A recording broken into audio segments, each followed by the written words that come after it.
J'ai toujours espéré être heureuse. Quand Vicky Leandros laisse filtrer une phrase comme celle-ci, ce n'est jamais anodin, car derrière la voix qui a bercé des millions de vies, derrière les lumières, les rappels et les triomphes, une autre histoire apparaît enfin. À 73 ans, Vicky Leandros cesse de nier et confirme cette rumeur que tant de regards avaient cru deviner sans jamais pouvoir la saisir tout à fait. Après les blessures, après les silences, après les ruines intérieures, elle n'avance plus seule. Pendant des décennies, le public a cru connaître Vicky Leandros. Il connaissait la silhouette, la grâce, l'accent d'Europe et de Méditerranée mêlé, la femme qui semblait porter la nostalgie comme d'autres portent un bijou de scène. Il connaissait les chansons devenues des repères affectifs, les refrains qui s'installent dans la mémoire collective comme des chambres secrètes où chacun dépose un morceau de sa propre vie.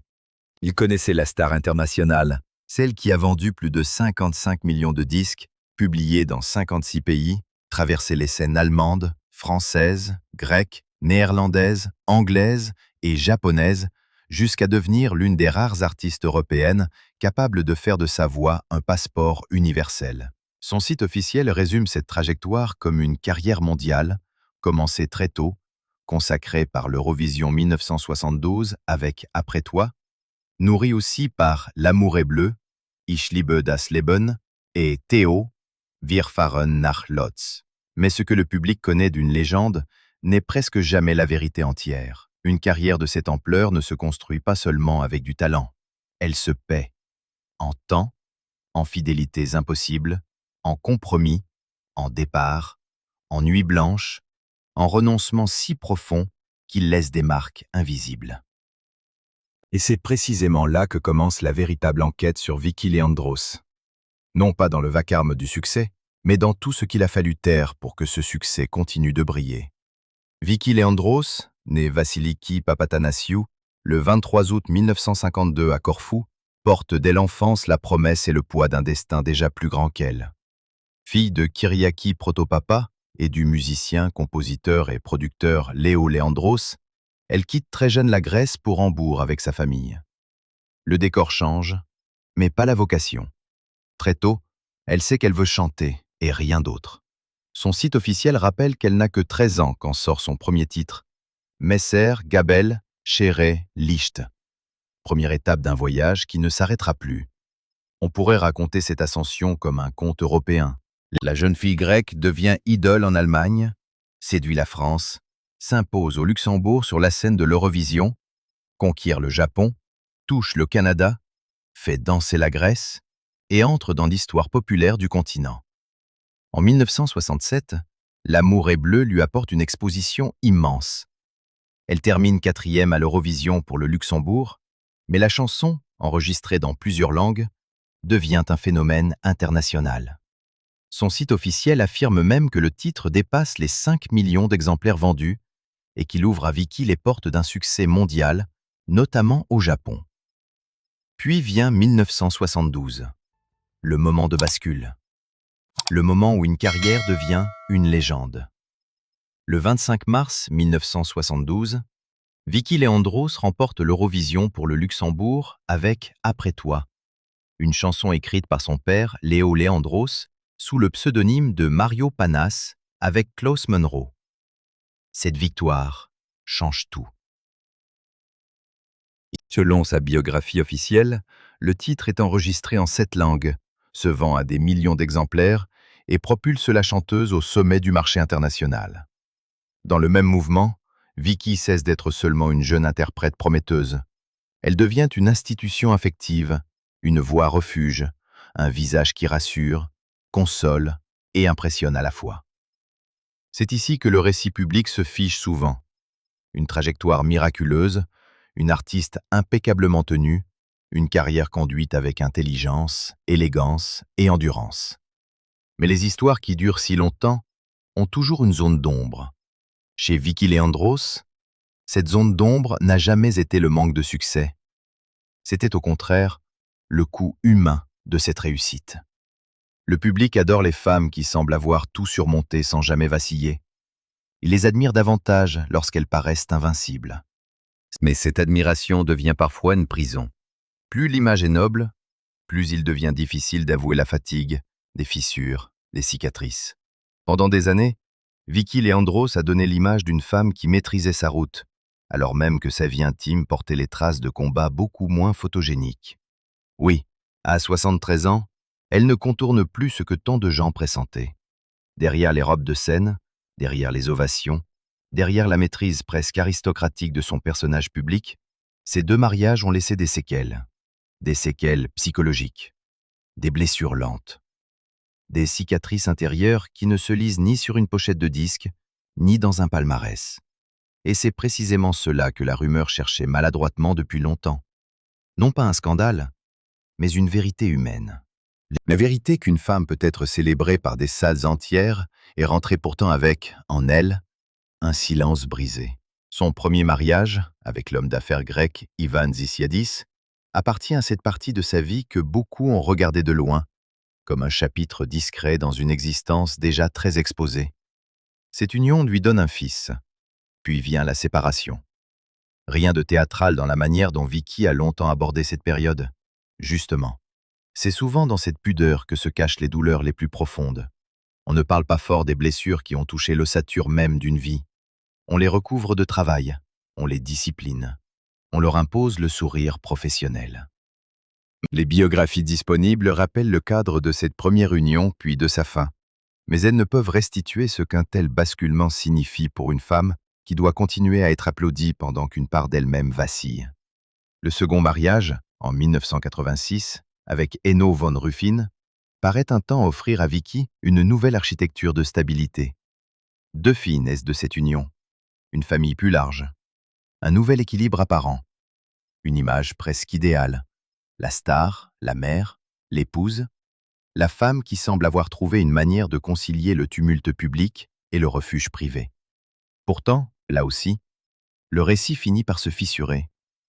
La séparation, en 2005, ne fut pas seulement la fin d'une histoire. Elle fut la preuve, sans doute la plus douloureuse, que même les vies les plus organisées ne résistent pas toujours aux tensions accumulées entre l'art, la famille, la loyauté et le temps. Les éléments biographiques publics confirment ce second mariage, la naissance de ces 2 filles et la séparation intervenue après près de 2 décennies de vie commune. Ce qui frappe chez Vicky Leandros, c'est que la vérité n'est jamais formulée comme une vengeance.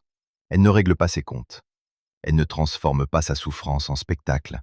Et c'est précisément ce qui rend son aveu plus puissant. Quand une femme de cette génération, de cette stature, de cette rigueur, admet que ces 2 mariages ont laissé des traces psychologiques, il ne s'agit pas d'un effet de communication. Il s'agit d'un relâchement tardif du masque, d'un moment où la dignité n'exige plus le silence, d'un âge où l'on ne cherche plus à sauver les apparences au prix de sa propre vérité. Il faut ici s'arrêter sur un point essentiel. Vicky Leandros n'a jamais donné l'impression de mépriser la famille au profit de la scène. Au contraire. Tout indique qu'elle a souvent essayé de protéger les siens, de leur offrir du temps, de préserver un espace qui ne soit pas entièrement dévoré par la machine du succès. Son parcours récent rappelle encore qu'elle est entourée de ses 3 enfants et de ses petits-enfants, et sa biographie officielle insiste sur cette dimension familiale de son existence. Mais dans la vie des artistes, consacrer du temps à sa famille ne garantit pas la paix. Parfois, cela accentue même les déchirements, parce qu'on mesure tout ce qu'on n'a pas pu donner, tout ce qu'on a tenté de sauver, tout ce qui s'est abîmé malgré les efforts. Voilà pourquoi la rumeur qui l'a suivie pendant si longtemps était à la fois injuste et incomplète. Injuste parce qu'elle réduisait les fractures d'une vie à une curiosité mondaine. Incomplète parce qu'elle ne voyait pas l'essentiel. Vicky Leandros n'était pas une femme qui cachait une faute. C'était une femme qui protégeait une blessure. Et pourtant, ce récit n'est pas celui d'un effondrement. C'est là que Vicky déjoue tous les scénarios faciles, car la confirmation de la rumeur n'ouvre pas seulement la porte aux douleurs passées, elle ouvre aussi sur une paix nouvelle. Après les ruptures, après les deuils intimes, après les désillusions qu'on ne raconte jamais tout à fait, elle ne nie plus avoir retrouvé la joie auprès d'un compagnon. Non, elle ne joue plus à esquiver. Oui, elle assume désormais qu'à l'âge où beaucoup renoncent à espérer, elle a trouvé une présence, une épaule, une forme de bonheur tardif qu'elle considère comme un cadeau. Et dans cette confidence, il y a quelque chose de bouleversant.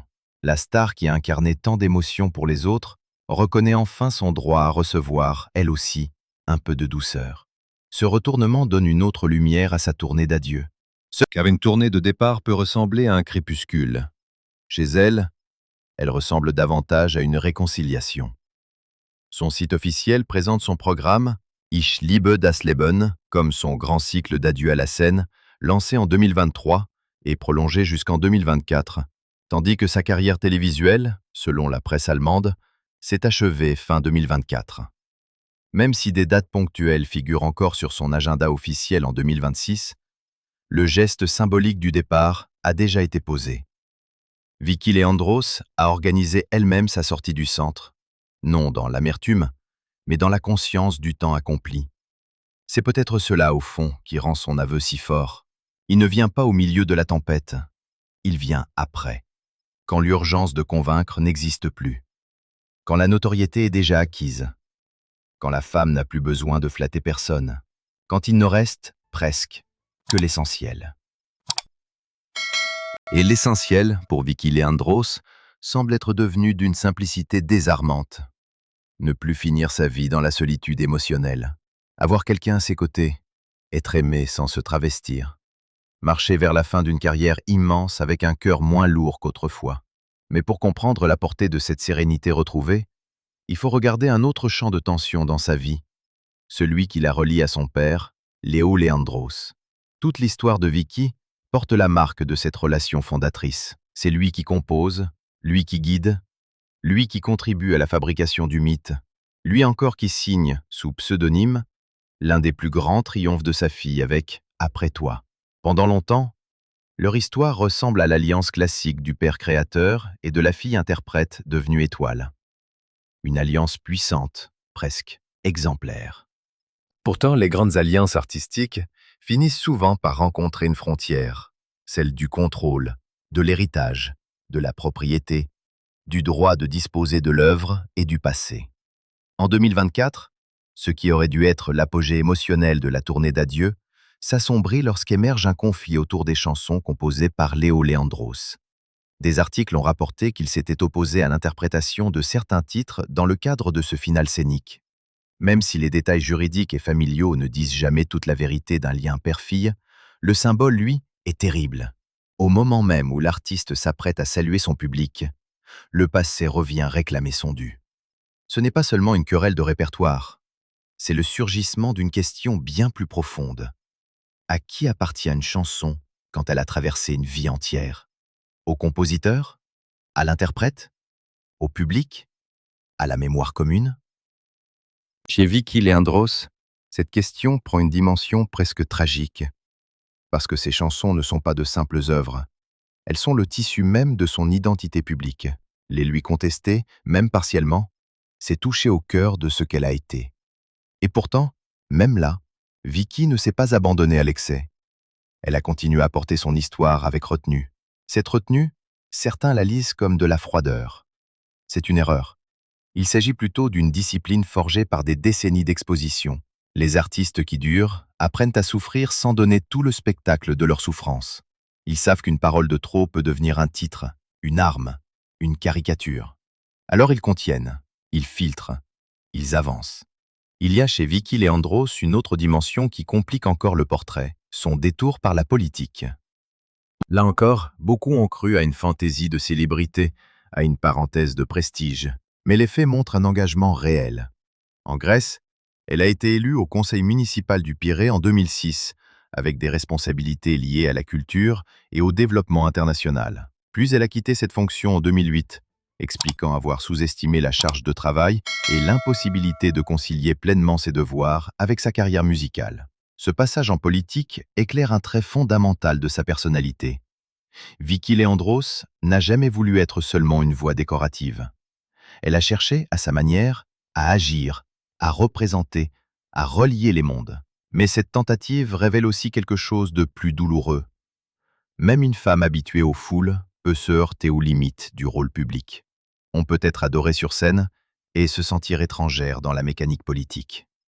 On peut croire que la renommée aidera à faire le bien, puis découvrir qu'elle n'allège pas la lourdeur des institutions. Son retrait rapide n'a donc rien d'une défaite simpliste.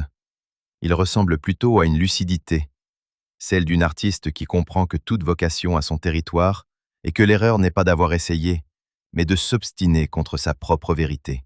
Cette vérité, Vicky Leandros l'a aussi incarnée récemment dans le champ politique au sens moral. En juillet 2025, lors des Schlossfestspiele de Ratisbonne, elle apprend qu'Alice Weidel, dirigeante de l'AfD, a été invitée comme invitée d'honneur. Sa réaction est immédiate. Elle déclare que Weidel n'est pas la bienvenue à son concert. La responsable politique n'assiste finalement pas à la représentation. Quelques mois plus tard, en novembre 2025, Vicky Leandros reçoit le Bayerischer Verdienstorden, distinction remise par le ministre-président Markus Söder pour l'ensemble de son œuvre. Le texte officiel publié sur son site souligne non seulement son apport musical, mais aussi son engagement en faveur de la tolérance et son courage contre la haine, les discours extrémistes et l'antisémitisme.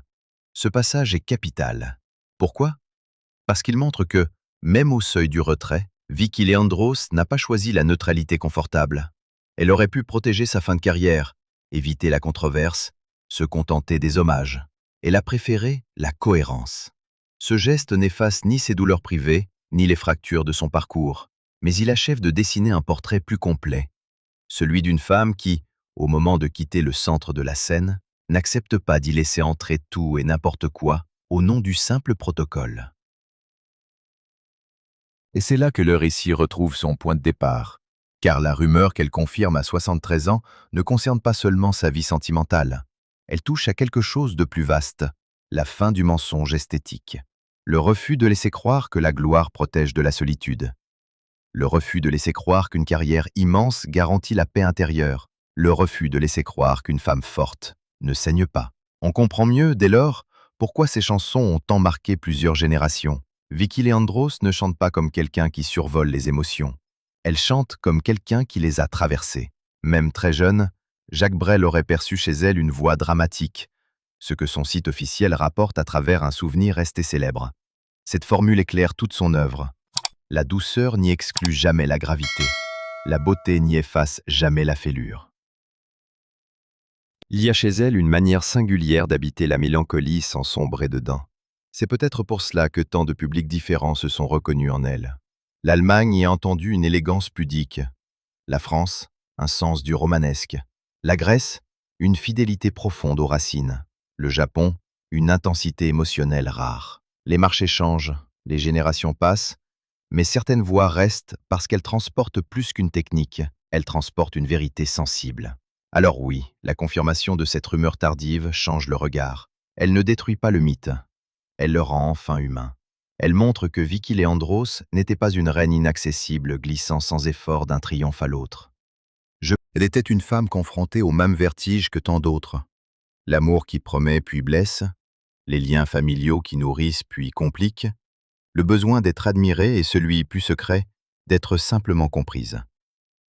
Et peut-être fallait-il attendre cet âge pour qu'elle le dise, parce qu'à 73 ans, on ne parle plus pour séduire l'époque. On parle pour déposer un poids, pour remettre de l'ordre dans les récits qu'on a laissés courir, pour choisir soi-même, enfin, la version de son histoire qui restera. La plus belle ironie de ce destin, c'est qu'au moment où beaucoup imaginaient Vicky Leandros enfermée dans la nostalgie de son propre passé, elle semble au contraire s'en être libérée. Elle ne nie plus son bonheur présent. Elle ne feint plus l'indifférence. Elle ne protège plus, à tout prix, une image supposée intacte. Elle accepte d'avoir été blessée. Elle accepte d'avoir encore désiré être aimée. Elle accepte que la paix soit arrivée tard, et cette acceptation vaut peut-être plus que tous les trophées. Car le vrai scandale n'était pas qu'il y ait eu une rumeur. Le vrai scandale, c'est d'avoir longtemps exigé des femmes célèbres qu'elles portent leur ruine en silence, tant que leur maquillage tenait. Vicky Leandros, en cessant de nier, ne confirme pas seulement un soupçon.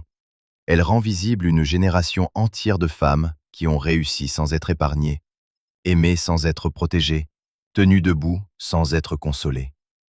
Son histoire devient alors plus qu'une biographie de star. Elle devient une méditation sur le prix du rayonnement, sur le malentendu entre la lumière publique et la vérité privée. Sur cette chose terrible et magnifique Le fait qu'une existence puisse être couronnée d'honneur, d'ordre du mérite, de ventes records, d'ovations, et attendre pourtant jusqu'au soir de sa vie pour dire simplement « Moi aussi, j'ai eu mal. Moi aussi, j'espérais encore le bonheur. » Et c'est peut-être pour cela que Vicky Leandros demeure. Non seulement parce qu'elle a gagné l'Eurovision, non seulement parce qu'elle a vendu des dizaines de millions de disques, non seulement parce qu'elle a chanté dans toutes les langues du chœur européen, mais parce qu'au bout du compte, derrière la légende, il reste une femme qui a traversé ses cicatrices sans renoncer à la lumière. Si cette histoire sur Vicky Leandros vous a touché, laissez un like et abonnez-vous pour ne pas manquer les prochains grands récits consacrés aux destins les plus bouleversants des célébrités.